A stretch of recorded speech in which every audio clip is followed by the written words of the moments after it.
नमस्कार, welcome to my YouTube channel.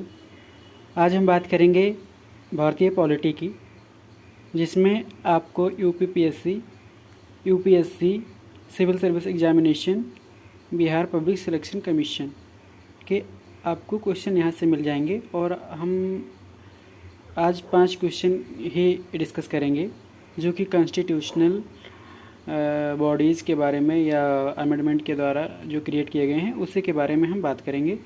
तो आइए पहला क्वेश्चन देखते हैं। Question number first, the article 280 of Indian constitution is related to which of the followings. अर्थात इसमें कह रहा है कि जो आर्टिकल 280 है वो किससे रिलेटेड है, यानी CAG, UPSC, finance commission, election commission. तो इसका करेक्ट ऑप्शन होगा फाइनेंस कमीशन, क्योंकि आर्टिकल 280 जो संविधान का कहता है वो फाइनेंस कमीशन से रिलेटेड है, जिसमें ये कहता है कि एक चेयरपर्सन के साथ 4 अदर मेंबर्स को भी इसमें इंक्लूड किया जाएगा और इसको टाइम टू टाइम प्रेसिडेंट के द्वारा कॉन्स्टिट्यूट किए जाते हैं 3 और 4 ईयर या मोस्टली 5 ईयर के लिए। अभी जो चल रहा है वो 15वां फाइनेंस कमीशन चल रहा है। अब इसके बाद में 2025 या 26 के बाद में 16वां वित्त आयोग का गठन कर दिया जाएगा।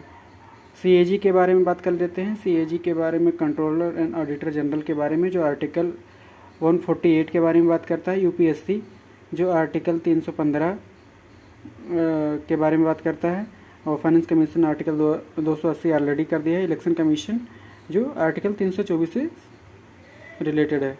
ऑप्शन क्वेश्चन नंबर सेकंड देख लेते हैं।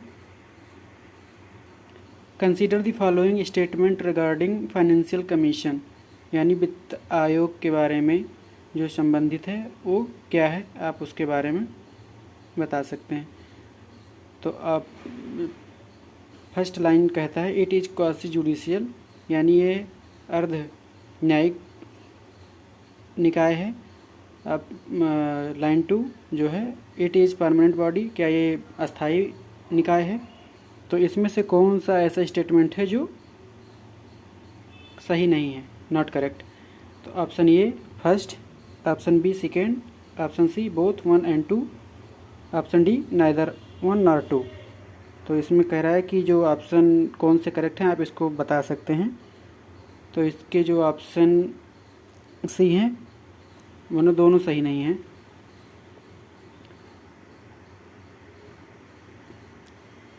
मतलब नहीं, पहला वाला तो सही है, परमानेंट बॉडी नहीं है, क्योंकि इसको प्रेसिडेंट के द्वारा टाइम टू टाइम बनाए जाते हैं 3 साल या 5 साल के लिए, मोस्टली 5 साल के लिए ही बनाए जाते हैं। अभी 15वें वित्त आयोग का जो कार्यकाल था वो 2015 से लेके 2021 तक था, बट कोरोना काल के कारण इसका गठन नहीं किया जा सका है। तो ये क्वासी जुडिशियल बॉडी है और ये प्रेसिडेंट के द्वारा एवरी 5th मंथ और मैंने उनको अर्लियर जब उनको टाइम जैसा आवश्यक फील हो तो इसका गठन कर सकते हैं। क्वेश्चन नंबर 3 देखते हैं। The 101 amendment act is related to which of the following body. जो 101 संविधान संशोधन अधिनियम है वो किस चीज़ से संबंधित है। तो option A finance commission, option B GST, option C inter state council, option D national integration council. तो इसका करेक्ट ऑप्शन है जीएसटी काउंसिल, क्योंकि 2017 में जब इस चीज़ का फाइनेंस कमीशन जीएसटी काउंसिल को जीएसटी बिल लाया गया था, तो उस दिन 101 कॉन्स्टिट्यूशनल अमेंडमेंट किया गया था। तो ये जीएसटी काउंसिल से रिलेटेड है। और देख लेते हैं जीएसटी में कौन कौन सम्मिलित होते हैं। ये 101st अमेंडमेंट एक्ट 2016 को 1 जुलाई 2017 को पास किया गया था, इसीलिए भारत में प्रत्येक वर्ष 1 जुलाई को जीएसटी डे सेलिब्रेट किया जाता है। और इसका जो है इसमें टैक्स से रिलेटेड सारी बातें की जाती हैं, जो कितना टैक्स स्टेट को देना है, कितने टैक्स कलेक्ट किए जाते हैं, यानी जो अक्रॉस द कंट्री 1 टैक्स के बारे में बात करता है, 1 नेशन 1 टैक्स के बारे में। इससे कुछ राज्यों को नुकसान की भी स्पेकुलेशन लगाए गए थे। तो उसमें कहा गया था कि अगर नुकसान ऐसा होता है तो सेंट्रल गवर्नमेंट उनको कंपनसेशन देगी। कुछ राज्यों को तो दिए जाते हैं और कुछ राज्यों में अगर आवश्यक होती है तो दिए भी जाते हैं, नहीं भी दिए जाते हैं, वैसे दिए जाते हैं मोस्टली। और ये जीएसटी काउंसिल होती है, इसमें finance commission as a chairperson होते हैं। 1/3 पावर सेंट्रल गवर्नमेंट के पास होती है और 2/3 स्टेट के पास होती है। यानी स्टेट गवर्नमेंट के जितने भी 28 स्टेट हैं और 2 यूनियन टेरिटरीज हैं जिसमें फाइनेंस मिनिस्ट्री पे बैठती है, फाइनेंशियल डिपार्टमेंट।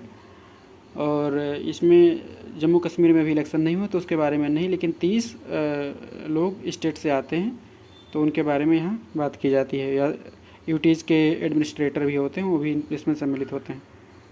तो जीएसटी काउंसिल के बारे में 101 संविधान संशोधन निहित है। Question number 4, 100th amendment act is related to which of following.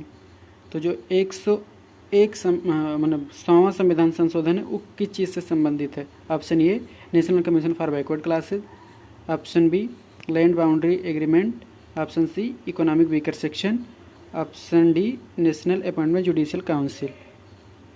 तो इसमें बात किया जा रहा है कि जो 100वां संविधान संशोधन है किससे संबंधित है।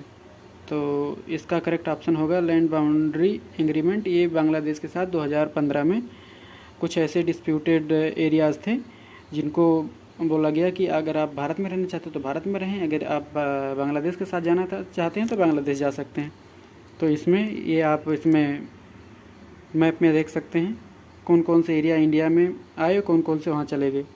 तो इसका और जो ऑप्शन ये वाला है national commission for backward classes, ये संविधान संशोधन 102 से संबंधित है।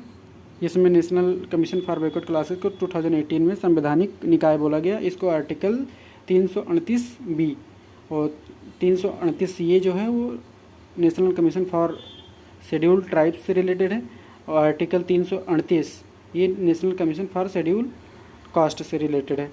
ऑप्शन सी का जो इकोनॉमिक वीकर सेक्शन है ये कॉन्स्टिट्यूशनल अमेंडमेंट एक्ट 103 से संबंधित है।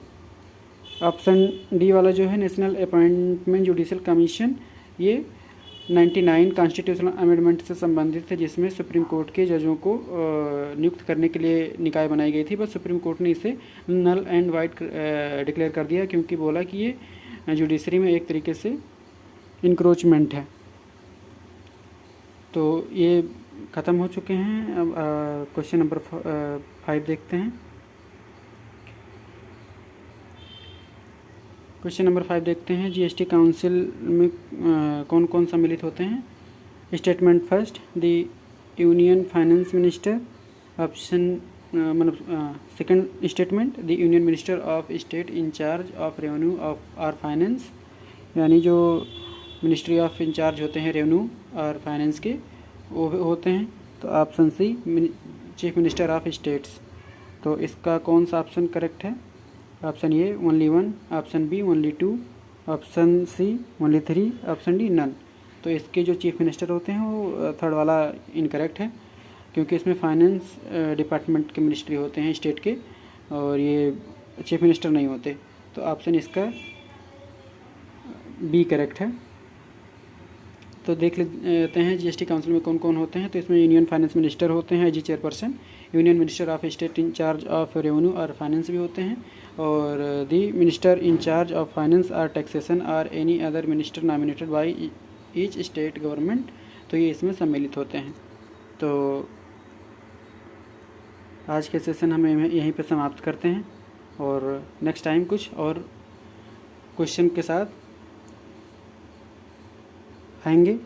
तो तब तक आप मेरे इस वीडियो को ज़रूर देखें, लाइक करें, शेयर करें अपने दोस्तों के साथ में, और हाँ, सब्सक्राइब करना बिल्कुल ना भूलें।